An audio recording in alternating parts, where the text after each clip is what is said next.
Good morning, everyone. It is Tuesday, November 11th. Welcome to the Inside Edge. So, yesterday brought the somewhat unexpected news that Congresswoman Bonnie Watson Coleman will be retiring. Watson Coleman is 80 years old, but she had said before that she was running for re-election, and she was still sort of clearly on top of her game down here in Washington. So, the news definitely was not sort of the expected outcome. Watson Coleman has been in Congress since 2015. She was the first Black woman to ever represent New Jersey in Congress.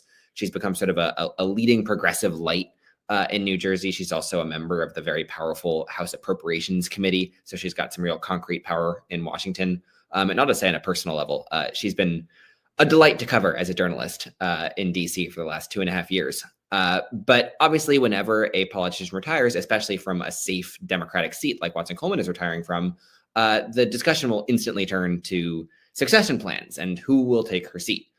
The race has already really started. East Brunswick Mayor Brad Cohn and Somerset County Commissioner Chanel Robinson had already announced campaigns within hours of Watson Coleman's announcement, and we will surely be getting more such announcements soon.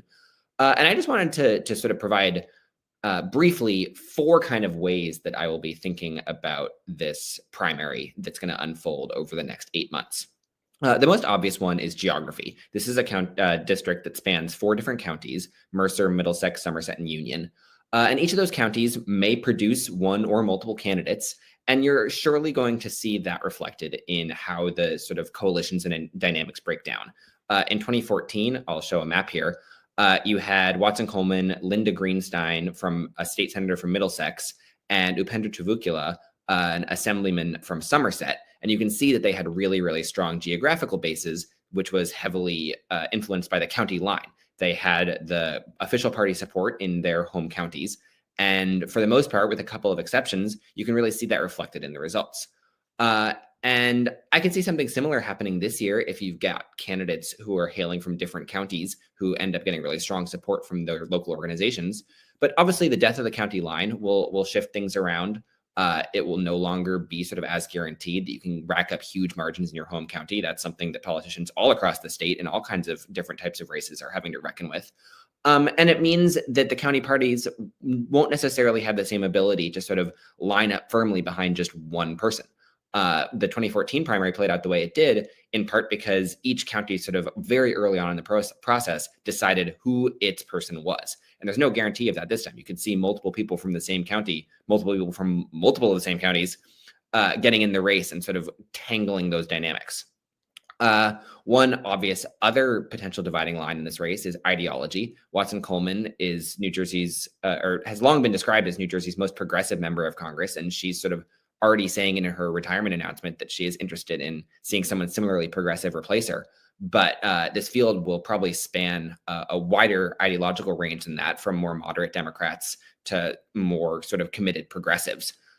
New Jersey primaries have historically not really been fought along those progressive moderate lines. But again, with the death of the county line, that could certainly change.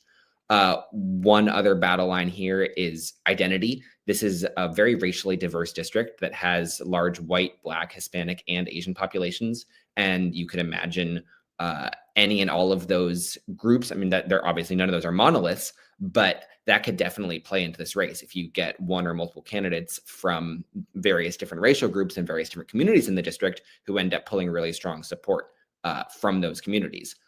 You could also, there's probably going to be the specific dynamic that Watson Coleman, as the first Black woman in Congress, there's probably going to be a lot of interest from the state's Black political leadership to keep this seat in the hands of a Black politician.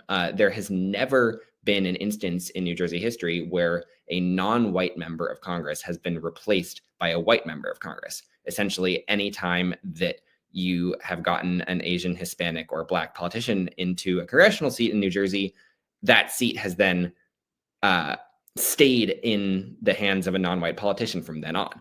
So there will be some interest potentially in sort of not, quote unquote, moving backwards on the diversity front. Although in other ways, the New Jersey delegation has gotten a lot more diverse in recent years. So that might sort of ease the pressure a little bit, because it's no longer a predominantly white, predominantly male delegation the way it used to be, at least not to the same extent.